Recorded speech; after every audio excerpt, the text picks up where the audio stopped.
എടോ ആരുടെയും കുഴപ്പമല്ല, നിന്റെ കുഴപ്പം ഭാര്യയുടെ കുഴപ്പം അല്ല, അങ്ങനെ ഒരിക്കലും നോക്കരുത്. ആരാ പറഞ്ഞ അവരുടെ കുഴപ്പമാണെന്ന്? എടോ അള്ളാന്റെ റസൂൽ സല്ലല്ലാഹു അലൈഹി വസല്ലമ തങ്ങൾക്കും ആയിഷ ബീവിക്കും മക്കളില്ലായിരുന്നു. എന്താ കൗണ്ടിങ് പറഞ്ഞുകൊണ്ടാ? അല്ലെങ്കിൽ പീരീഡ്സ് നേരെയാകാത്തതുകൊണ്ടാ? ഗർഭപാത്രം വികസിക്കാത്തതുകൊണ്ടാ? ഒന്ന് പറഞ്ഞേ. നബി തങ്ങൾക്ക് എന്തായിരുന്നു കുഴപ്പം? ആയിഷ ബീവിക്ക് എന്തായിരുന്നു കുഴപ്പം? എടാ അള്ള ഇഷ്ടപ്പെട്ടവർക്ക് അള്ള കൊടുക്കും, ചിലർക്ക് കൊടുക്കും, ചിലർക്ക് കൊടുക്കൂല, അത്ര തന്നെ. പിന്നെ മക്കള് വേണോ വേണ്ടയോ? നീ കണ്ട പേവെള്ളമെല്ലാം കുടിച്ചില്ല, കണ്ട മരുന്ന് മൊത്തവും തിന്നു എന്നാ അള്ള പറഞ്ഞ മരുന്ന് നിങ്ങൾ ആരെങ്കിലും കഴിച്ചിട്ടുണ്ടോ? എന്റെ പൊന്നാര സഹോദര, ഖുർആനിലില്ലാത്ത എന്തെങ്കിലും ഒരു അസുഖമോ അല്ലെങ്കിൽ മരുന്നുണ്ടോ? ഖുർആനിലെല്ലാം മരുന്നുണ്ട്. അള്ളാഹുവിന്റെ വിശുദ്ധമായ ഖുർആനിൽ ഇല്ലാത്ത ഒരു മരുന്നുമില്ല. നീ ഇന്നേ വരെ ആ മരുന്ന് കഴിച്ചിട്ടുണ്ടോ? ഇവിടെ കച്ചവടം ഇല്ല ഉസ്താദെ, വലിയ സങ്കടം. ഖുർആൻ പറഞ്ഞ കാര്യം ചെയ്യാറുണ്ടോ ഉസ്താദെ? കിണറ്റില് വെള്ളമില്ല ഉസ്താദെ, ക്ഷാമോ ഉസ്താദെ? ഖുർആൻ പറഞ്ഞ കാര്യം ചെയ്യടോ. ഖുർആനിൽ എല്ലാത്തിനും മരുന്നുണ്ട്. മക്കൾ ഉണ്ടാകാൻ ഖുർആൻ പറഞ്ഞ മരുന്നെന്താ? 5 പൈസയുടെ ചെലവിലേക്കായി ഇത്രയും നല്ല എളുപ്പത്തിലുള്ള മരുന്ന് ഖുർആൻ പറഞ്ഞില്ലേ? എല്ലാം ഖുർആനിലുണ്ട്. മഹാനായ ഹസൻ ബസ്രി തങ്ങളുടെ കുട്ടികൾക്ക് പാഠമെടുത്തുകൊണ്ടിരിക്കുക, ദർസ് എടുത്തുകൊണ്ടിരിക്കുക. അപ്പോഴാണ് ഒരാള് കയറി വന്നു. തങ്ങളെ മഴയില്ല, വല്ലാത്ത ക്ഷാമം, വെള്ളമില്ല, വലിയ പ്രയാസവാ, തങ്ങളെ ദുആ ചെയ്യണം കേട്ടോ. മഹാനവറുകൾ അവിടെ നിന്ന് പറഞ്ഞു കൊടുത്തു. വെള്ളമില്ല അല്ലേ? അന്ന പറഞ്ഞു അസ്തഗ്ഫിറുല്ലാഹൽ അലീം, പറഞ്ഞോളാൻ പറഞ്ഞു. വെള്ളം വേണമല്ലോ, അസ്തഗ്ഫിറുല്ലാഹ് പറ, പൊക്കോളാൻ പറഞ്ഞു. രണ്ടാമതൊരാള് കയറി വന്നിട്ട് പറഞ്ഞു, തങ്ങളെ കച്ചവടമൊക്കെ ആകെ പ്രശ്നത്തില്ല, കച്ചവടം ഒന്നും ഇല്ല, വലിയ സാമ്പത്തിക ബുദ്ധിമുട്ടില്ല. അപ്പൊ മഹാനവറുകൾ പറഞ്ഞു, കച്ചവടത്തിൽ ബർക്കത്ത് വേണമില്ലേ, അസ്തഗ്ഫിറുല്ലാഹ് പറ. മൂന്നാമതൊരാള് വന്നു, തങ്ങളെ കൊല്ലങ്ങളായി കല്യാണം കഴിഞ്ഞിട്ട് മക്കളൊന്നും ഇല്ല, തങ്ങളെ വല്ലാത്ത സങ്കടത്തില്ല. അപ്പോഴും പറഞ്ഞു അസ്തഗ്ഫിറുല്ലാഹ് പറ. ഇപ്പൊ ശിഷ്യന്മാര് കിളി പോയതുപോലെ ഇരിക്കുക. ഇതെന്തേപ്പ എല്ലാത്തിനും ഒരു മരുന്ന്? പണ്ട് നമ്മൾ ആശുപത്രിയിൽ പോയാ ഒരു പെട്ടിക്കകത്തുനിന്ന് ഏത് അസുഖത്തിന് പോകുന്നവന് 4 എണ്ണം വാരിത്തരും. അതിലെന്തോ ഒരു ബർക്കത്തുണ്ട്, അറിയില്ല എന്ന് പറഞ്ഞ പോലെ ഈ വന്നവർക്ക് എല്ലാവർക്കും കൊടുത്ത മരുന്നെന്താ? 3 കാര്യവാ. മഴയില്ലെന്ന് പറഞ്ഞവനും, കച്ചവടമില്ലെന്ന് പറഞ്ഞവനും, മക്കളില്ലെന്ന് പറഞ്ഞവനും ഒറ്റ മരുന്ന്. അപ്പൊ കുട്ടികൾ ചോദിച്ചു, എന്താ ഉസ്താദെ? അപ്പോഴാണ് പറഞ്ഞു കൊടുത്തത്, മക്കളെ ഞാൻ പറഞ്ഞതല്ല, അല്ലാഹ് പറഞ്ഞതാണ്. ഫഖുൽതു അസ്തഗ്ഫിറൂ റബ്ബക്കും ഇന്നഹു കാന ഗഫാറാ يرسل السماء عليكم مدرارا ويمددكم بأموال وبنين ويجعل لكم جنات ويجعل لكم أنهارا. അല്ല പറഞ്ഞ മരുന്ന അസ്തഗ്ഫിറുല്ലാഹ് പറഞ്ഞ നിനക്ക് വെള്ളമുണ്ടാകും, നിനക്ക് മഴ കിട്ടും. നീ അടുത്തവന്റെ കടയിൽ നോക്കിയിട്ട് അല്ലാ അവന് മാത്രം ഇത്ര കച്ചവടം, എന്താ അല്ലാ പടച്ചവനെ ഓൻ എത്തിക്കാനല്ല അവിടെ എന്ന് പറയുന്നതിന് പകരം നീ ഇരുന്നൊരു 100 അസ്തഗ്ഫിറുല്ലാഹ് പറ, നിന്റെ കടയിലും കച്ചവടം ഉണ്ടാകും. അല്ലാഹു ഈമാൻ തരുമാറാകട്ടെ. എടാ മക്കളില്ല ചങ്ങാതി, മക്കളില്ലാത്ത സഹോദര സഹോദരി, സങ്കടപ്പെടല്ലേ മോളെ. പറഞ്ഞു അസ്തഗ്ഫിറുല്ലാഹ് അസ്തഗ്ഫിറുല്ലാഹ് അസ്തഗ്ഫിറുല്ലാഹ്. അല്ലാഹു നിനക്ക് മക്കളെ തരും. അല്ലാഹു നമുക്ക് ഈമാൻ തരുമാറാകട്ടെ. അപ്പൊ ഞാൻ പറഞ്ഞു വന്നത്, ദുആ ചെയ്യ്, ഒരു മടിയും കാണിക്കരുത്, ദുആയിൽ ഒരു കുറവും വരുത്താൻ പാടില്ല. എപ്പോഴും അല്ലാഹുവിനോട് നമ്മൾ ദുആ ചെയ്യണം. ദുആ എന്ന് പറഞ്ഞാൽ നഷ്ടമില്ലാത്ത ഒരു കച്ചവടമാണ്. ഏത് കച്ചവടം ചെയ്താലും നഷ്ടമുണ്ട്, എന്നാൽ നഷ്ടമിടമില്ലാത്ത ഒരു കച്ചവടമാണ് ഖുർആൻ. ദുആ ചെയ്യുന്ന എന്ന് പറയുന്നത് നഷ്ടമില്ല. എന്തിനാ ഉസ്താദ് എപ്പോ നോക്കിയാലും ദുആ ദുആ ദുആ? മരിച്ച നിസ്കാരത്തിന് മുമ്പ്, നിസ്കാരത്തിന് ശേഷം, മരണ വീട്ടിൽ, ഖബറിന്റെ അടുക്കൽ, 3, 7 ഇങ്ങനെ എല്ലാം ദുആ തന്നെ. എന്റെ പൊന്നാര ചങ്ങാതി, ദുആ ചെയ്യുന്നത് നല്ലതാ. ദുആ ചെയ്താലുള്ള നേട്ടപ്പോ നമ്മളൊക്കെ സുന്നികളൊക്കെ പറയും, എന്താ ദുആ, എവിടെ പോയാലും ദുആ, എപ്പോ നോക്കിയാലും ദുആ. എടോ ദുആ ചെയ്യണം ചങ്ങാതി. ദുആ കൊണ്ടുള്ള പ്രയോജനം എന്താ? എടോ ചങ്ങാതി, നീ ദുആ ചെയ്യ്. ദുആ ചെയ്താൽ നിന്റെ ശബ്ദം മലക്കുകൾക്ക് പരിചയമുണ്ടാകും. എപ്പോഴും ദുആ ചെയ്യുന്ന ഒരാളുടെ ശബ്ദം അല്ലാഹുവിന്റെ മലക്കുകൾക്ക് പരിചയമുണ്ടാകും. നീ ദുആ ചെയ്യാൻ തുടങ്ങുമ്പോ മലക്കുകൾ അല്ലാഹുവിനോട് പറയും, സിറാജ് ദുആ ചെയ്യുന്നു പടച്ചവനെ. മലക്കുകൾക്ക് പരിചയമുണ്ടാകുന്ന രീതിയിൽ നമ്മൾ എപ്പോഴും അല്ലാഹുവിനോട് ദുആ ചെയ്യണം. അല്ലാഹു നമുക്ക് ഭാഗ്യം തരുമാറാകട്ടെ. ദുആ ചെയ്താൽ എന്റെ മുമ്പിൽ നിങ്ങൾ കൈനീട്ടിയ ചിലപ്പോൾ ഞാൻ വെറുതെ മടക്കും, അല്ലാഹു വെറുതെ മടക്കൂല. ഒരാൾ അല്ലാഹുവിനോട് ദുആ ചെയ്താൽ അല്ലാഹു അവനെ വെറുതെ മടക്കത്തില്ല. കാരണം അല്ലാഹു മാന്യനാ, സിറാജ് ചിലപ്പോൾ മാന്യനാവുന്നതില്ല. അല്ലാഹു മാന്യന നബി തങ്ങൾ പറഞ്ഞു മൂന്നാലൊരു കാര്യം അല്ലാഹു തരും. ഒന്നുകിൽ നീ ചോദിച്ചത്, നീ അല്ലാഹുവിനോട് എന്താണോ ചോദിച്ചത്, ആ ചോദിച്ചത് അല്ലാഹു തരുമെന്ന് നബി മുഹമ്മദ് മുസ്തഫ സല്ലല്ലാഹു അലൈഹി വസല്ലമ തങ്ങൾ പറയുമ്പോ, പടച്ചവനെ ഒന്നുകിൽ നീ ചോദിച്ചത് തരികയാണ്, അല്ലെങ്കിൽ പടച്ചവര് നീ ചോദിച്ചത് അല്ലാഹു തരൂല. അല്ലാഹു പരലോകത്തേക്ക് ബന്ധിപ്പിക്കുകയാണ്, മീസാൻ എന്ന് പറയുന്ന ത്രാസിലേക്ക് ബന്ധിപ്പിക്കുകയാണ്. പടച്ചവനെ അല്ലാഹു നിനക്ക് ദുനിയാവിലെ തന്നില്ല, മസ്റയിലേക്ക് മാറ്റിവെച്ചതുമില്ല. എന്നാ മൂന്നാമത്തെ പ്രതിഫലം എന്തെന്നറിയോ? നിനക്ക് വരാനിരിക്കുന്ന ഒരു വിപത്ത്, ഒരു ശർറ് അല്ലാഹു തട്ടിമാറ്റി കളയുമെന്ന് ആദരവായ പ്രവാചകൻ നബി മുഹമ്മദ് മുസ്തഫ സല്ലല്ലാഹു അലൈഹി വസല്ലമ തങ്ങൾ പറയുന്നു, നിനക്ക് വരാനിരിക്കുന്ന ഒരു ശർറെങ്കിലും അല്ലാഹു തട്ടിമാറ്റി കളയും. അതാണ് ദുആ. അല്ലാഹു നമുക്ക് ദുആ ചെയ്യാൻ ഭാഗ്യം തരുമാറാകട്ടെ. എന്റെ പ്രിയപ്പെട്ട സഹോദരങ്ങളെ, പണ്ടുള്ള ആൾക്കാർക്ക് എന്തെങ്കിലും പ്രയാസമോ ദുഃഖമോ ദുരിതമോ വന്നാൽ അവര് നേരെ പള്ളിക്കകത്ത് പോയിട്ട് 2 റക്അത്ത് നിസ്കരിച്ചിട്ട് ദുആ ചെയ്യും. നമ്മുടെ ഉപ്പുപ്പമാർ അവർക്ക് എന്തെങ്കിലും ഒരു പ്രയാസം വന്നാൽ അവര് നേരെ പള്ളിക്കകത്ത് പോയിട്ട് 2 റക്അത്ത് നിസ്കരിച്ചിട്ട് ദുആ ചെയ്യും. അവരുടെ ജീവിതത്തിലെ പ്രശ്നങ്ങൾക്ക് അവര് പരിഹാരം കണ്ടെത്തും. കള്ളിശാപ്പിലോ ബാറിലോ ബീച്ചിലോ അല്ല അവര് പോയിരുന്നത്. നമ്മുടെ ഉമ്മമാർ അവർക്ക് എന്തെങ്കിലും ഒരു പ്രയാസം ഉണ്ടായാൽ അവർ ഏതെങ്കിലും മക്കാമുകളുടെ മുമ്പിലേക്ക് പോകും. അള്ളാഹുവിന്റെ ആരിഫീങ്ങൾ, അള്ളാഹുവിന്റെ ഉലിയക്കന്മാർ അവരുടെ മക്കാമുകളിന്റെ മുമ്പിൽ പോയിരുന്ന് ഒരു യാസീൻ ഓതി പൊട്ടിക്കരഞ്ഞ് ദുആ ചെയ്ത് അവരുടെ പ്രശ്നങ്ങൾക്ക് അവർ പരിഹാരം കാണും. പക്ഷെ ഇന്നതൊക്കെ മാറി. ഇന്ന് ദുആ പോലും ചെയ്യാൻ മടിക്കുന്ന കാലഘട്ടം. നബിതങ്ങൾ പറയുന്നു, അബൂ ഹുറൈറ റളിയല്ലാഹു തആല പറയുന്നു, ഏറ്റവും വലിയ ഫക്കീർ ദുആ ചെയ്യാൻ മനസ്സില്ലാത്തവനാ. അല്ലാഹു നമ്മളെ കാത്തുരക്ഷിക്കുമാറാകട്ടെ. അതുകൊണ്ട് എന്റെ പ്രിയപ്പെട്ട സഹോദരങ്ങളെ, അല്ലാഹു പറയുകയാ, വയദുഊനനാ റഗ്ബൻ വറഹബ. അല്ലാഹുവിൽ പ്രതീക്ഷ വെക്ക്, അല്ലാഹു കൈവിടൂല. അല്ലാഹു നമ്മളെ സഹായിക്കും. എല്ലാ വഴികൾ അടഞ്ഞെന്ന് കരുതുമ്പോഴും അല്ലാഹു നമുക്ക് വേണ്ടി ഒരു വഴി തുറന്നു തരും. അല്ലാഹു ഈ മജ്ലിസിലെ ദുആയിക്ക് അല്ലാഹു ഇജാബത്ത് നൽകി അനുഗ്രഹിക്കുമാറാകട്ടെ. അല്ലാഹു ഈ മജ്ലിസിലെ ദുആയിക്ക് അല്ലാഹു ഉത്തരം നൽകി അനുഗ്രഹിക്കുമാറാകട്ടെ. അപ്പൊ ഖുർആൻ പറഞ്ഞ രണ്ടാമത്തെ അടയാളം, അവർ അല്ലാഹുവിനോട് ദുആ ചെയ്യും. അല്ലാഹു നമ്മുടെ ദുആയിക്ക് ഇജാബത്ത് നൽകുമാറാകട്ടെ. എന്റെ പ്രിയപ്പെട്ട സഹോദരങ്ങളെ, 2, 3 ഒരെണ്ണം കൂടെ കേട്ടൂടെ? കുറച്ചേരം കൂടി ഇരുന്നൂടെ? കുറച്ചു നേരം കൂടി ഇരിക്കൂലേ? നിങ്ങൾ ഇരിക്കുമെങ്കിൽ ഞാൻ പറയാം, ഇല്ലെങ്കിൽ നിർത്താം. എന്ത് വേണം? കൈപൊക്കിക്ക്.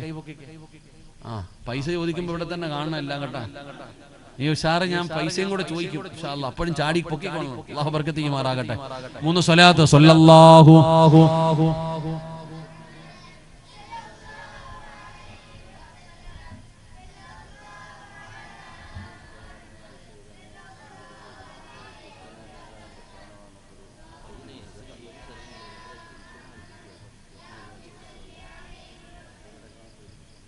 ഇൻഷാ അല്ലാഹ്.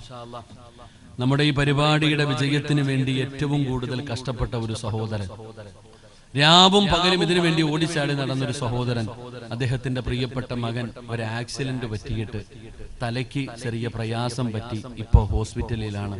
അല്ലാഹു സുബ്ഹാനഹു വ തആല ഈ പറഞ്ഞ സ്വലാത്തിന്റെ ബർക്കത്ത് കൊണ്ട് അല്ലാഹു പൊന്നുമോന് ശിഫ നൽകുമാറാകട്ടെ. അല്ലാഹു ഈ മജ്ലിസിന്റെ ബർക്കത്ത് കൊണ്ട് അല്ലാഹു നീ ആഫിയത്തും ദീർഘായുസ്സും കൊടുക്കണേ തമ്പുരാനെ. അല്ലാഹുവേ റഹ്മാനായ അല്ലാഹ്, കരുണക്കടലായ അല്ലാഹ്, ദയാലുവായ അല്ലാഹ്, ഈ ലോകത്ത് നീ ആരെയെല്ലാം ഇഷ്ടപ്പെടുന്നോ അല്ലാഹ്, നിന്റെ വിശുദ്ധമായ ഖുർആനിന്റെ ബർക്കത്ത് കൊണ്ട് അല്ലാഹുവേ ആ പൊന്നുമോനെ നീ രക്ഷപ്പെടുത്തണേ തമ്പുരാനെ. അല്ലാഹുവേ ആ കുടുംബത്തിന് നീ സമാധാനം കൊടുത്ത് അനുഗ്രഹിക്കണേ തമ്പുരാനെ.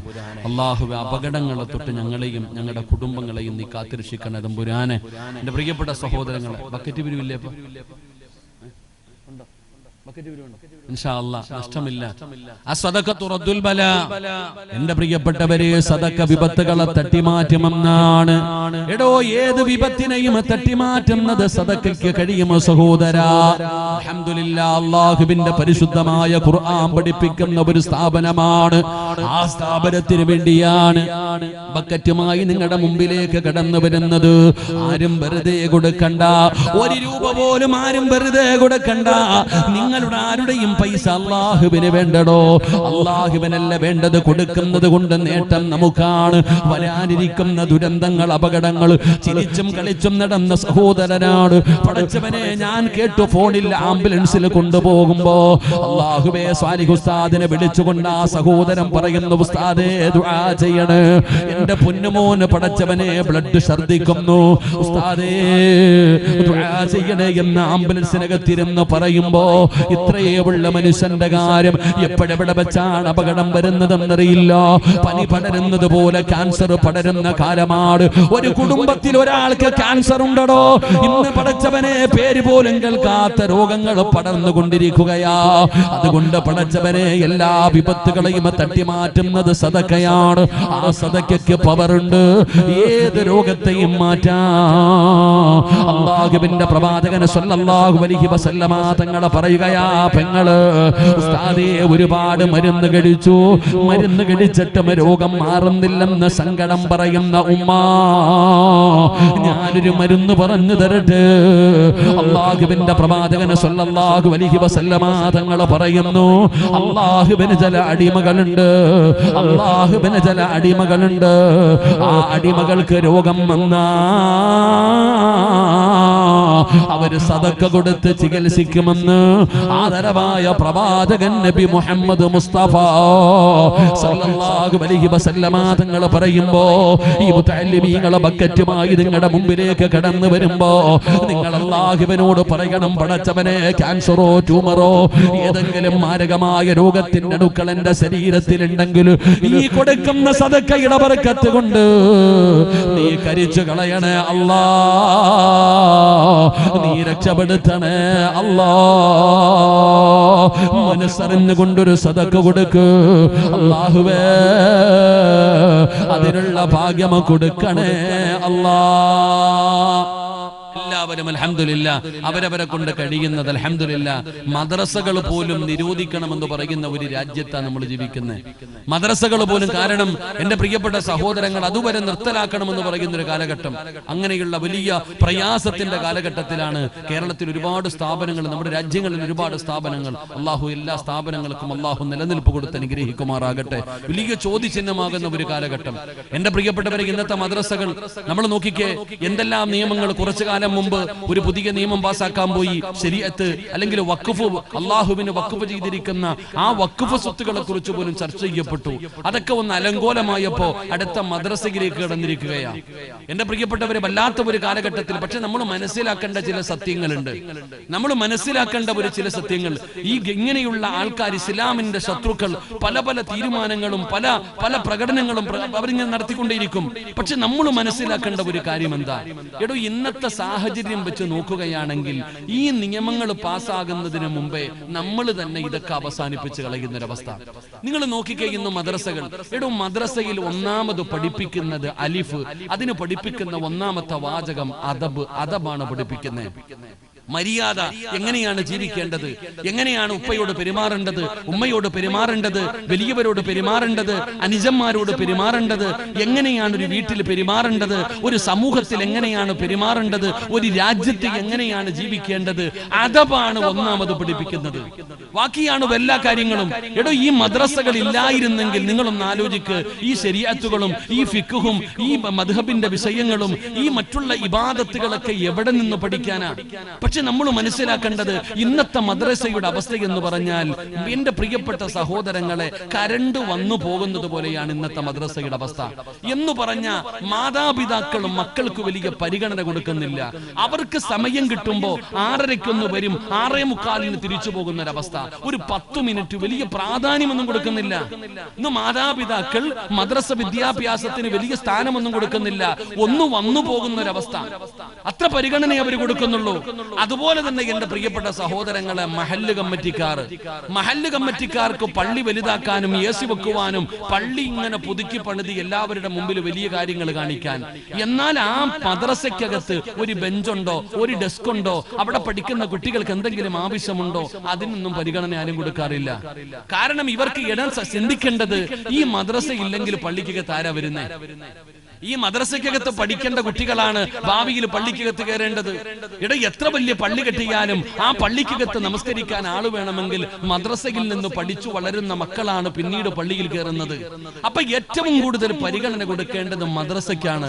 ആ മദ്രസ വിദ്യാഭ്യാസത്തിന് കൊടുക്കേണ്ട സ്ഥാനവും പവിത്രതയും ആ മഹത്വവും അതിന് കൊടുക്കേണ്ടത് കൊടുക്കുക തന്നെ വേണം. അത് കൊടുക്കാതെ വരുമ്പോ എന്റെ പ്രിയപ്പെട്ടവരെ, ഇന്നത്തെ അവസ്ഥ വെച്ച് നോക്കിയാൽ ഈ നിയമം ഇവര് പാസ്സാക്കുന്നതിന് മുമ്പ് തന്നെ ഏകദേശമുള്ള മദ്രസകളൊക്കെ പൂട്ടിക്കെട്ടുന്ന അവസ്ഥ, കുട്ടികൾ പൊഴിഞ്ഞുകൊണ്ടേയിരിക്കുന്നു. അള്ളാഹു നമുക്ക് ഈ മാതൃക അനുഗ്രഹിക്കുമാറാകട്ടെ. എത്രയോ വലിയ പുണ്യമാണ് മദ്രസകൾ. ആ മദ്രസകൾ ഇല്ലായിരുന്നെങ്കിൽ നമ്മളെ ആരാകുമായിരുന്നു? ആ മദ്രസയിൽ നിന്ന് കിട്ടിയ വിദ്യാഭ്യാസം ലോകത്ത് ഏത് യൂണിവേഴ്സിറ്റിയിൽ പോയാലും കിട്ടൂല. ലോകത്ത് നിങ്ങൾ എവിടെ പോയി പഠിച്ചാലും ആ മദ്രസയിൽ നിന്ന് നമ്മൾ പഠിച്ച അറിവോളം വലുപ്പമുള്ള വേറെ അറിവൊന്നുമില്ല. ഏറ്റവും നല്ല ഒരു പാഠശാലയായിരുന്നു ആ മദ്രസകൾ. അള്ളാഹു നമ്മുടെ ഉസ്താദന്മാർക്ക് സ്വർഗം കൊടുക്കുമാറാകട്ടെ. മരണപ്പെട്ടു പോയവർക്ക് അള്ളാഹു സ്വർഗം കൊടുക്കുമാറാകട്ടെ. ജീവിച്ചിരിക്കുന്ന ഉസ്താദന്മാർക്ക് അള്ളാഹു ആഫിയത്തുള്ള ദീർഘായുസ് കൊടുത്ത് അനുഗ്രഹിക്കുമാറാകട്ടെ. ഞാൻ പറഞ്ഞത് മദ്രസ വിദ്യാഭ്യാസത്തിന് നമ്മൾ വലിയ സ്ഥാനങ്ങൾ കൊടുക്കണം. മഹല്ലുകൾ ഒന്നാം സ്ഥാനം കൊടുക്കേണ്ടത് മദ്രസകൾക്കായിരിക്കണം. എന്റെ പ്രിയപ്പെട്ട സഹോദരങ്ങളെ, അങ്ങനെ വലിയ ഒരു ചോദ്യചിഹ്നമാകുന്ന കാലഘട്ടത്തിലാണ് ഇതുപോലെയുള്ള മദ്രസകൾ. അൽഹംദുലില്ലാഹ്, ഓരോ ദിവസവും നമ്മൾ മനസ്സിലാക്കേണ്ടത് ഇന്ന് ആർക്കും ഇല്ല മദ്ഹബുകളെ കുറിച്ച്, ശരീഅത്തിന്റെ നിയമങ്ങളെ കുറിച്ച്, ആദർശങ്ങളെ കുറിച്ച് ഈ വളർന്നു വരുന്ന തലമുറകൾക്ക് അറിയില്ല. ഫേസ്ബുക്കിലും യൂട്യൂബിലും കയറി ആരെങ്കിലും പറയുന്നതും ഇവിടെ നിന്നെങ്കിലും കിട്ടുന്ന അറിവുകൾ മാത്രമേ ഈ മക്കൾക്കുള്ളൂ. എന്താണ് സുന്നത്ത് ജമാഅത്ത്, എന്താണ് അഹ്ലി സുന്നത്തി വൽ ജമാഅത്തിന്റെ ആദർശം എന്താണ്, ആരാണ് യഥാർത്ഥ, ഇതിനെ കുറിച്ചൊക്കെ നമ്മൾ പഠിക്കാൻ തയ്യാറാകണം. അവിടെയാണ് എന്റെ പ്രിയപ്പെട്ട സഹോദരങ്ങളെ ഈ പുത്തൻ ആശയക്കാര് കടന്നു വന്നുകൊണ്ടിരിക്കുന്നത്. അള്ളാഹുവിന്റെ ദീനിലേക്ക് മനുഷ്യന്മാരെ വഴിപിഴപ്പിക്കുന്നതിന് വേണ്ടി വലിയ തന്ത്രം മെനഞ്ഞുകൊണ്ട് മറ്റുള്ളവർ കടന്നു വരുന്നത് അവിടെയാ. അള്ളാഹു നമ്മുടെ മക്കൾക്ക് അഹ്ലി സുന്നത്തി വൽ ജമാഅ എന്താണെന്ന് പഠിക്കുവാനും അത് മുറുകെ പിടിച്ചു ജീവിക്കുവാനും അള്ളാഹു നമുക്ക് ഭാഗ്യം നൽകി അനുഗ്രഹിക്കുമാറാകട്ടെ. എന്റെ പ്രിയപ്പെട്ട സഹോദരങ്ങളെ, വളരെ ശ്രദ്ധായായി നമ്മൾ കാണേണ്ട ചില കാര്യങ്ങൾ. എന്തെങ്കിലും നന്മ ചെയ്യുമ്പോൾ ആ നന്മയെ വിമർശിക്കാൻ പലരും എന്നോട് പറഞ്ഞു. ഞാൻ ചോദിച്ചു, സാലിയ നീ എങ്ങനെ ഇതൊക്കെ കൊണ്ടു നടക്കുന്നു? ഉസ്താദെ, വിമർശനങ്ങളൊക്കെ ഉണ്ട്, പലരും പലതും പറയാനുണ്ട്. അപ്പൊ ഞാൻ ചിന്തിക്കുന്നത് അൽഹംദുലില്ലാഹ് കുഴപ്പമൊന്നുമില്ല. ഞാൻ പറയുന്നത് നമ്മൾ നന്മകൾ ചെയ്യുമ്പോഴേ വെറുതെ നിൽക്കണ മാവിൽ ആരും കല്ലെറിയൂല, മാങ്ങയുള്ള മാവിലെ ജനങ്ങൾ കല്ലെറിയാറുള്ളൂ. നമ്മൾ മനസ്സിലാക്കേണ്ടത് നന്മകൾ ചെയ്യുമ്പോൾ നമ്മൾ വിമർശിക്കും. സാലിഹ് മുസ്ലിയാരോട് എന്റെ ശരീക്കായതുകൊണ്ട് ഞാൻ എപ്പോഴും പറയാറുള്ള ഒരു ഉദാഹരണം ഞാൻ പറയുന്നത്, പണ്ടൊരു കഥ പറയാം. ഒരു കടുവയും ഒരു കഴുതയും കൂടെ വല്ലാത്ത തർക്കം. എന്റെ പ്രിയപ്പെട്ടവർ, രണ്ടുപേരും കൂടെ വല്ലാത്ത തർക്കം. കഴുത പറഞ്ഞു പുല്ലിന്റെ നിറം മഞ്ഞയാണെന്ന്. അല്ല, അവിടെ നിന്ന് പറഞ്ഞു അല്ല പച്ചയാ. എത്ര പറഞ്ഞിട്ട് ഈ കഴുത പറയുന്നു മഞ്ഞയാ മഞ്ഞയാ മഞ്ഞയാ. അവസാനം പിന്നെ ദേഷ്യം വരാതിരിക്കോ? അങ്ങനെ കടുവ എന്ത് എടുത്തു? കഴുത എടുത്തിട്ടങ്ങ് ചാമ്പി. എത്ര പറഞ്ഞിട്ടും ഇവൻ അനുസരിക്കുന്നില്ല, തല്ലുകൊടുത്തു. അങ്ങനെ കഴുത എന്ത് ചെയ്തു? കരഞ്ഞുകൊണ്ട് സിംഹരാജാവിന്റെ മുമ്പിൽ ചെന്ന് പരാതി പറഞ്ഞു, ഈ കടുവ എന്നെ തല്ലി. എന്തിനാ തല്ലിയെ? ഞാൻ പറഞ്ഞു പുല്ലിന്റെ നിറം മഞ്ഞയാണെന്ന്, ഇവൻ പറയുന്നു പച്ചയാണെന്ന്. ഞാൻ അങ്ങനെ തല്ലുപേടിച്ചു. അപ്പൊ സിംഹരാജാവ് കടുവയോട് ചോദിച്ചു, നീ എന്തിനാ ഇവനെ തല്ലിയത്? രാജാവേ, പുല്ലിന്റെ നിറം പച്ചയല്ലേ, ഇവൻ പറയുന്നു മഞ്ഞയാണെന്ന്. എത്ര പറഞ്ഞിട്ട് ഇവൻ അനുസരിക്കുന്നില്ല, അതുകൊണ്ടാണ് ഞാൻ തല്ലിയെ. അപ്പോ സിംഹരാജാവ് എല്ലാം കേട്ടിട്ട് പറഞ്ഞു, കടുവയ്ക്ക് 10 അടി കൊടുക്കാൻ, കടുവയ്ക്ക് 10 തല്ല് കൊടുക്കാൻ. അപ്പൊ സിംഹത്തിനോട് കടുവ ചോദിച്ചു, രാജാവേ, ഇവൻ പറഞ്ഞതല്ലേ തെറ്റ്? പുല്ലിന്റെ നിറം പച്ചയല്ലേ, ഇവൻ പറഞ്ഞു മഞ്ഞയാണെന്ന്. ഇവനെ അടിക്കേണ്ടതിന് പകരം എന്തിനാ എന്നെ അടിക്കുന്നേന്ന്? ആ സമയത്ത് സിംഹരാജാവ് പറഞ്ഞ ഒരു മറുപടിയുണ്ട്. ലോകത്തുള്ള എല്ലാവർക്കും അറിയാം പുല്ലിന്റെ നിറം പച്ചയാണെന്ന്. ഈ കഴുത മഞ്ഞയാണെന്ന് പറഞ്ഞപ്പോ നിന്റെ വിലപ്പെട്ട സമയം എന്തിന് നീ വെറുതെ കളഞ്ഞു? ഇവനോട് തർക്കിച്ചതിനാ നിനക്ക് തല്ല്. അള്ളാഹു കാത്തിരക്ഷിക്കുമാറാകട്ടെ. ഇതിനകത്താണ് സാലിഹ് ഉസ്താദിനുള്ള ഉപദേശം. എന്റെ പ്രിയപ്പെട്ട സഹോദരങ്ങളെ, അള്ളാഹു തന്നിരിക്കുന്ന സമയം വിലപ്പെട്ടതാ. അതെന്തിനാ നമ്മൾ ആവശ്യമില്ലാത്തവർക്ക് വേണ്ടി ചെലവഴിക്കുന്നത്? ഇപ്പൊ ഞാനിത് പറഞ്ഞ ഈ സമയവും വേസ്റ്റായി പോകും. അള്ളാഹു കാത്തിരക്ഷിക്കുമാറാകട്ടെ. അതുകൊണ്ട് എന്റെ പ്രിയപ്പെട്ട സഹോദരങ്ങളെ, ഒന്നുകൂടെ അള്ളാഹു എല്ലാവർക്കും അള്ളാഹു ഹിദായത്ത് കൊടുത്ത് അനുഗ്രഹിക്കുമാറാകട്ടെ. അപ്പൊ ഞാൻ പറഞ്ഞു വന്നത്, ദുആ ചെയ്. ഇത് വേറെ രീതിയിലൊന്നും കാണരുത്. വേണമെങ്കിൽ പറയൂ, ഉസ്താദ് പറഞ്ഞു കേട്ടോ, ദുആ ചെയ്താൽ അള്ളാഹുവിനോട് മാത്രമേ ചോദിക്കാവൂ എന്നൊക്കെ ഇതിനെ വിമർശിക്കപ്പെടാൻ പാടില്ല. ഞാൻ പറഞ്ഞത് മഞ്ഞപ്പിത്തം പിടിച്ചവനെ കാണുന്നതൊക്കെ മഞ്ഞ, അവൻ അങ്ങനെ ചിന്തിക്കത്തുള്ളൂ. എടാ, ഞാൻ പറഞ്ഞത് ദുആ ചെയ്യുന്ന സമയത്ത് വിശ്വാസം വേണം, പ്രതീക്ഷ വേണം. അള്ളാഹു ഒരിക്കലും എന്നെ കൈവിടൂല. ഞാൻ ചോദിച്ചാൽ എന്റെ റബ്ബ് തരും. കാരണം എന്റെ റബ്ബാണ് അല്ലാഹ്, ഞാൻ അല്ലാഹുടെ അടിമയാണ്. ഞാൻ ചോദിച്ചാൽ എന്റെ റബ്ബ് തരുമെന്നുള്ള പ്രതീക്ഷയോടുകൂടി ദുആ ചെയ്യണം. അല്ലാഹു നമ്മുടെ ദുആയ്ക്ക് ഇജാബത്ത് നൽകുമാറാകട്ടെ. അല്ലാഹു നമ്മുടെ ദുആയ്ക്ക് ഇജാബത്ത് നൽകുമാറാകട്ടെ. എന്റെ പ്രിയപ്പെട്ടവരെ, മൂന്നാമതായി ഒരു സ്വഭാവം കൂടെ പറഞ്ഞു തരാ. അല്ലാഹു പറയുകയാ, വകാനൂ ലനാ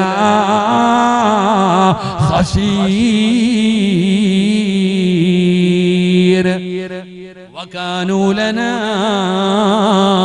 ഖശീർ. അവർക്ക് അല്ലാഹുവിനെ വല്ലാത്ത പേടിയാണ്, അവർക്ക് അല്ലാഹുവിനെ വല്ലാത്ത ഭയമാണ്. പടച്ചവനെ, ആ ഫിർദൗസ് എന്ന് പറയുന്ന സ്വർഗ്ഗത്തിന്റെ അവകാശിയുടെ മൂന്നാമത്തെ സ്വഭാവം എന്താ? അവൻ അല്ലാഹുവിനെ വല്ലാത്ത പേടിയാണ്.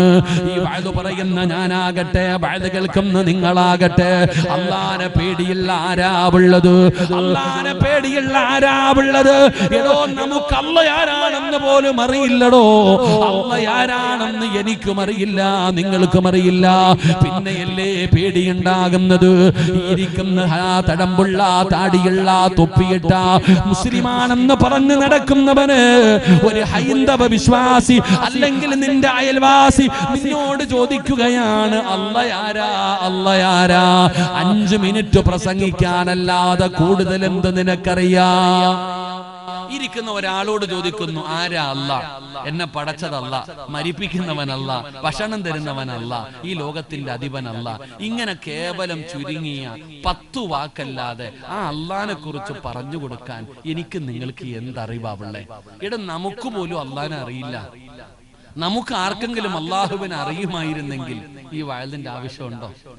നമ്മുടെ സ്വഭാവം ഇങ്ങനെ ആകോ? നിസ്കാരം മുടക്കാൻ? എന്റെ പ്രിയപ്പെട്ടവരെ, നമുക്ക് അല്ലാഹുവിനെ മറന്നു നടക്കാൻ കഴിയുമോ? ഇന്ന് അല്ലാഹനെ മനസ്സിലാക്കാൻ ആർക്കും കഴിയണില്ല. ആരും പഠിക്കാനും മനസ്സിലാക്കാനും ദീനില്ലടോ ഇന്നാർക്കും. ദീൻ ഉണ്ടെന്ന് പറഞ്ഞു നടക്കുന്നവനും അകം പൊള്ളയ, അവനും ഇല്ല ദീൻ. എന്റെ അല്ലാഹുവിനെ കുറിച്ച് പഠിക്കുവാനും മനസ്സിലാക്കാനും ഇന്നത്തെ കുട്ടികൾ തന്നെ പറയുന്നത്, ഉസ്താദ് നിങ്ങൾ എത്ര വഅദ് പറഞ്ഞാലും ഞങ്ങൾ മാറില്ല. എടോ, വഅദ് കേട്ടിട്ട് ഞാൻ ചോദിക്കട്ടെ, ലോകത്ത് ഏറ്റവും കൂടുതൽ ഉപദേശം കേൾക്കുന്നതാരാ? മുസ്ലിം സമുദായം. ഇവിടത്തെ ഹൈന്ദവ വിശ്വാസി അല്ലെങ്കിൽ ക്രിസ്തുമത വിശ്വാസി, അവർക്ക് വഅദുണ്ടോ? മജ്ലിസുൻ നൂറുണ്ടോ? ഹദ്ദാദ് ഉണ്ടോ?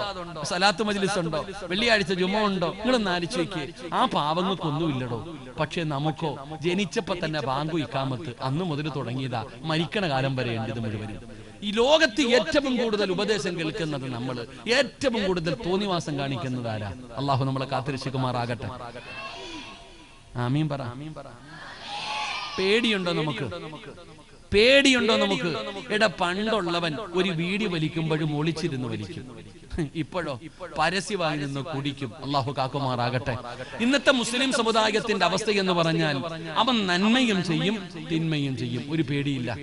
അതിന് ഏറ്റവും വലിയ ഒരു ഉദാഹരണം, ഒരു 15 വർഷം മുമ്പ്, ഇപ്പത്തെ കാര്യമല്ല, ഒരു 15 വർഷം മുമ്പ് നിസ്കരിക്കാൻ പള്ളിയിൽ വരുന്ന ഏതെങ്കിലും ഒരാൾ കള്ളു കുടിക്കോ? പറ, കുടിക്കോ?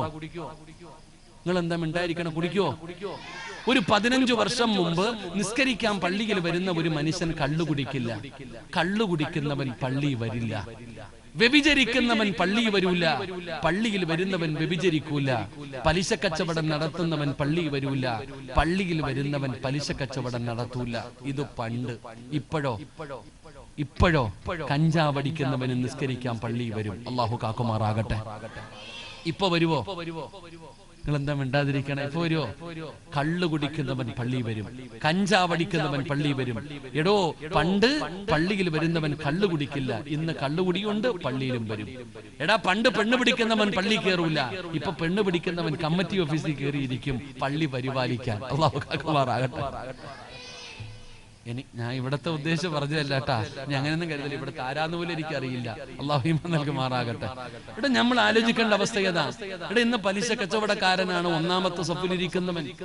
ഇന്ന് നോക്കിയ വെള്ളിയാഴ്ച പള്ളിയിലെ ഖത്തീബിന് പ്രസംഗിക്കാൻ ധൈര്യമുണ്ടോ?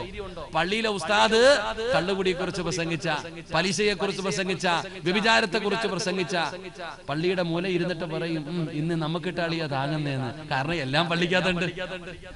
എല്ലാരും ഉണ്ട്. കള്ളുകുടിയനുണ്ട്, വ്യഭിചാരിയുണ്ട്, പലിശക്കാരനുണ്ട്, എല്ലാം ഉണ്ട്.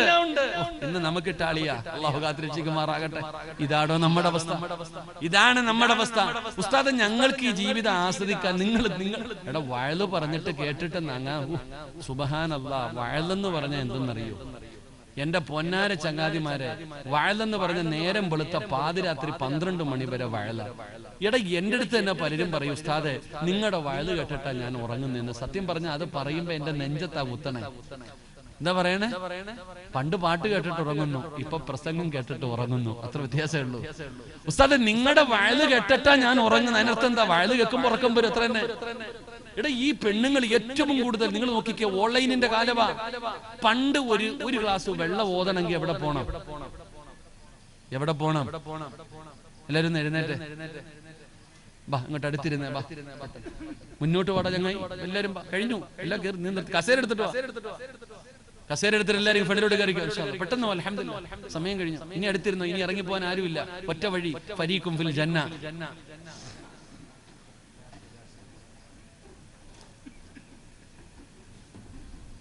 ഈ സെൻട്രൽ വഴിയും അടച്ചു. ഫണ്ടോട് കയറിയിരുന്നു. അപ്പൊ എല്ലാരും വാ, സെൻട്രൽ വഴിയൊക്കെ അടച്ചാരെ. ഈ വഴി അടച്ചാരെ, ഇവിടെ ആരും ഇറങ്ങി പോകാനില്ല. ഇങ്ങോട്ട് നീങ്ങിരട്ടെ മക്കളെ, ചങ്ങായി നീങ്ങിരി. എല്ലാരും കയറിക്കോ. സല്ലല്ലാഹു അലാ മുഹമ്മദ് സല്ലല്ലാഹു അലൈഹി വസല്ലം. സല്ലല്ലാഹു അലാ മുഹമ്മദ് സല്ലല്ലാഹു അലൈഹി വസല്ലം. അല്ലാഹുമ്മ സ്വല്ലി അലാ മുഹമ്മദ് യാ റബ്ബി സ്വല്ലി അലൈഹി വസല്ലം. അല്ലാഹു സ്വീകരിക്കുമാറാകട്ടെ. പണ്ടൊരു പനി വന്നു. ഒരു ഗ്ലാസ് വെള്ളം ഓതണമെങ്കിൽ ഉസ്താദിന്റെ അടുക്ക പോണോ വേണ്ടേ? ഒരു ചരട് ഓതണമെങ്കിൽ എവിടെ പോണം? ഈ അടുത്ത സമയത്ത് ഞാൻ രാവിലെ എന്റെ വീടിന്റെ അടുത്തുള്ള ഒരാൾക്ക് സുഖമില്ലാത്തത് കാരണം കാണാൻ പോയി. രാവിലെ ഞാൻ അവിടെ ഇങ്ങനെ പോയപ്പോ അയൽവാസിയായ താത്ത ഓടി വന്നിട്ട് പറയുന്നു, എന്റെ ആട് വെള്ളം കുടിക്കുന്നില്ല, ഒന്നും കഴിക്കുന്നില്ല, ആ ഓതിയ വെള്ളം ഇങ്ങ് തരാൻ. എന്റെ ആട് ഭക്ഷണം ഒന്നും കഴിക്കുന്നില്ല, ആ ഓതിയ വെള്ളം തരാൻ പറഞ്ഞു. ഈ താത്ത അകത്ത് പോയിട്ട് ഒരു പാത്രത്തിനകത്ത് കുറച്ച് വെള്ളം കൊണ്ടുവന്ന് കൊടുത്തു. ഈ താത്ത കൊണ്ടുപോയി. എനിക്കൊന്നും മനസ്സിലായില്ല. കുറച്ച് കഴിഞ്ഞിട്ട് ഞാൻ ചോദിച്ചു എന്താണ്? അത് രാവിലെ സലാത്ത് മജ്ലിസ് ഓൺലൈനിലൂടെ ഇരുന്ന് ഓതിയ വെള്ളമാ. അല്ലാഹു കാത്തിരക്ഷിക്കുമാറാകട്ടെ. ഉസ്താദന്മാരുടെ പണി പോയി. ഇവര് തന്നെ രാവിലെ ഏതെങ്കിലും എടോ വയല് കേൾക്കുന്നതൊക്കെ നല്ലത് കാര്യം ഇല്ലാന്ന് എന്റെ വയലാണെങ്കിലും കേൾക്കാൻ പാടില്ല. ഞാൻ ഈ രാമനാട്ടുകരെ വയലിന് പോയപ്പോ ഒരു പിതാവ് എന്നെ കണ്ടപ്പോ ചോദിച്ചു, നിങ്ങൾ ആ പ്രസംഗിക്കണ ചങ്ങാതിയല്ലേ? ഞാൻ പറഞ്ഞു അതെ. എന്റെ പൊന്നാര ഉസ്താദ്, നിങ്ങൾ ഒരു കാര്യം ചെയ്യണം കേട്ടോ. ഈ സാധു രാവിലെ 4 മണിക്ക് എഴുന്നേറ്റിട്ട് നടന്നു പോയ പുണ്യം കൂടുതലാണെന്ന് പ്രസംഗിക്കുന്നത് കേട്ടിട്ട് ഈ വാപ്പ നടന്ന പള്ളിയിൽ പോണേ. സുബഹിക്ക് വെളുപ്പാങ്കാലത്ത് എഴുന്നേറ്റ് പള്ളിക്ക് പോയി നിസ്കരിക്കും. ഹജ്ജിന്റെ കൂലി വേണമല്ലോ, ഉംറയുടെ കൂലി വേണം. എല്ലാരും പോയാൽ ഈ പാവ അവിടെ തന്നെ ഇരിക്കും. എന്നിട്ട് ഏറ്റവും അവസാനം അവിടെ ഇരുന്ന് ദിക്റും ദുആയും ചെയ്ത് ഉംറയുടെ കൂലിയും വാങ്ങിച്ചിട്ട് നടന്നാണ് വീട്ടിലേക്ക് ചെല്ലുന്നത്. ഈ പാപം വീട്ടിൽ ചെന്നിട്ട് ഭാര്യയോട് പറഞ്ഞു, ഡേ ഇത്തിരി ചായ ഇട്ട് തരാൻ. പള്ളിയിൽ ക്ഷീണിച്ചു പോയതല്ലേ, നടന്നു പോയതല്ലേ. ഭർത്താവ് പറഞ്ഞു ഇത്തിരി ചായ ഇട്ട് തരാൻ. ഭാര്യ പറയാ, ഞാൻ മജ്ലിസിൽ ഇരിക്കുക, കുറച്ചുകൂടെ കഴിയട്ടെ എന്ന്. അല്ലാഹു കാത്തിരക്ഷിക്കുമാറാകട്ടെ. നമ്മളോടെങ്ങാണ് അങ്ങനെ പറഞ്ഞാലുള്ള അവസ്ഥ. അല്ലാഹു ഭാര്യക്ക് ആഫിയത്തുള്ള ദീർഘായുസ്സ് കൊടുക്കുമാറാകട്ടെ. എടോ ഇന്നത്തെ വയലുകൾ അങ്ങനെ ആയി പോയി. ഇപ്പൊ ഇരിക്കണ ഈ മറയ്ക്കപ്പുറത്തിരിക്കുന്ന പെണ്ണുങ്ങളെ പോയി നോക്കിക്കേ. ഫർദയിട്ട് ഹിജാബിട്ട് തലമറച്ച് അദബും മര്യാദയായി ഇങ്ങനെ ഇരുന്ന് വയല് കേൾക്കും. എന്നാ നിങ്ങൾ വീട്ടിൽ പോയി നോക്കിക്കേ. രാവിലെ ഇതങ്ങോട്ട് ഓണാക്കി ചരുവത്തിലോട്ട് ചാരി വെക്കും. എന്നിട്ട് ഇവരിങ്ങനെ പച്ചക്കറി അരിയും, ചായ വെക്കും, പാത്രം കഴിയും, വയലും നടക്കും. അല്ലാഹു കാക്കുമാറാകട്ടെ. അതതിനെ കളിയാക്കുന്നതിന് തുല്യമാ. ഞാൻ പറയുന്നത് അങ്ങനെയൊന്നും വയല് കേൾക്കേണ്ട കാര്യമില്ല. സമാധാനത്തോടെ ഇരുന്ന് കേൾക്കണം. ഇൽമതാ. അല്ലാഹു നമ്മളെ നന്നാക്കി തരുമാറാകട്ടെ. എന്റെ പ്രിയപ്പെട്ട സഹോദരങ്ങളെ, എത്ര വയല് പറഞ്ഞിട്ട് നന്നാകുന്നില്ലടോ മനുഷ്യൻ. ഭയമില്ല, ദീനില്ല. ദീൻ പഠിക്കുവാനോ മനസ്സിലാക്കാനോ നമ്മൾ തയ്യാറാകുന്നില്ല.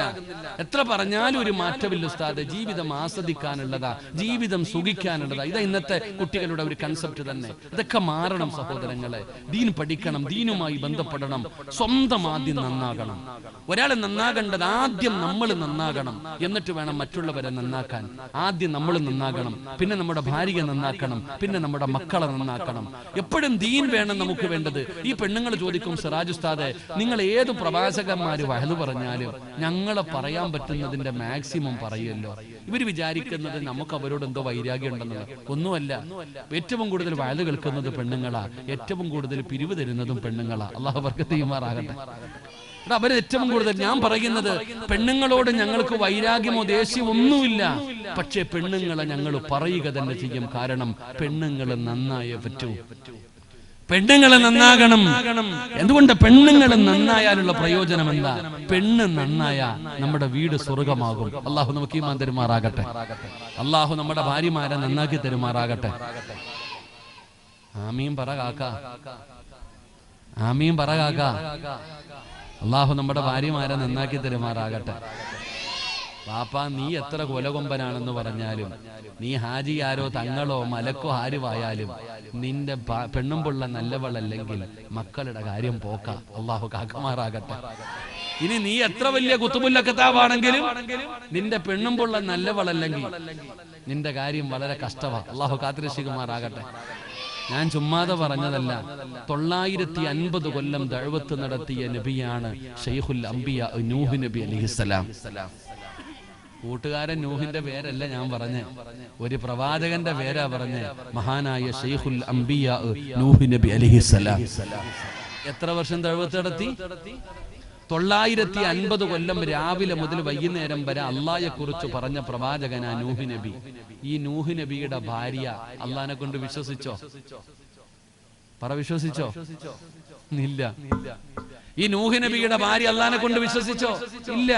തന്റെ പൊന്നാര മകൻ വെള്ളത്തിന്റെ അകത്ത് മുങ്ങിച്ചാകുമ്പോ നൂഹ് നബി വിളിക്കുന്നു, യാ ബുനയ്യ, ഉപ്പച്ചിയുടെ പൊന്നുമോനെ, അള്ളാടെ അദാബാടാ, വാപ്പ പറയുന്നതനുസരിക്കടാ, ഇന്ന് രക്ഷയൊന്നുമില്ല. ലാ ആസിമൽ യൗമ മിൻ അംരില്ല. ഉപ്പാടെ പൊന്നുമോനി കപ്പലിൽ കയറി നമുക്ക് രക്ഷപ്പെടാം. വാപ്പാടെ പണി നോക്കിക്കൊള്ളാൻ. ആ മോൻ പറഞ്ഞ മറുപടി, ആ കാണുന്ന മലയുടെ മുകളിൽ കയറി ഞാൻ രക്ഷപ്പെടും, ഉപ്പാടെ പണി നോക്കിക്കൊള്ളാൻ. കണ്ണിന്റെ മുമ്പിൽ കിടന്നു മുങ്ങി മരിച്ചടോ. അള്ളാഹു കാത്തിരക്ഷിക്കുമാറാകട്ടെ. ആര്? നൂഹ് നബി അലൈഹിസ്സലാമിന്റെ മകൻ. എന്തുകൊണ്ട്?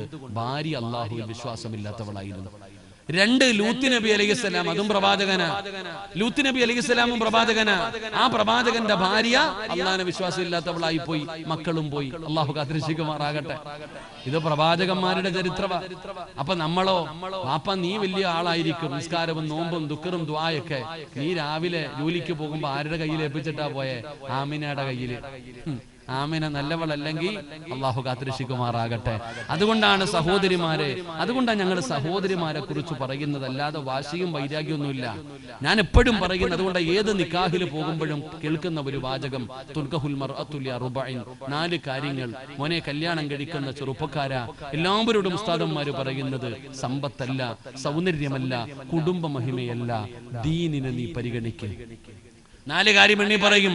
എന്നിട്ട് അവസാനം പറയുന്നത്, സമ്പത്തിനും സൗന്ദര്യത്തിനും കുടുംബ മഹിമയ്ക്കുമല്ല നീ സ്ഥാനം കൊടുക്കേണ്ടത്, കെട്ടുന്ന പെണ്ണിന് ദീനുണ്ടോ എന്ന് നോക്കണം. അല്ലാഹു ഈമാൻ തരുമാറാകട്ടെ.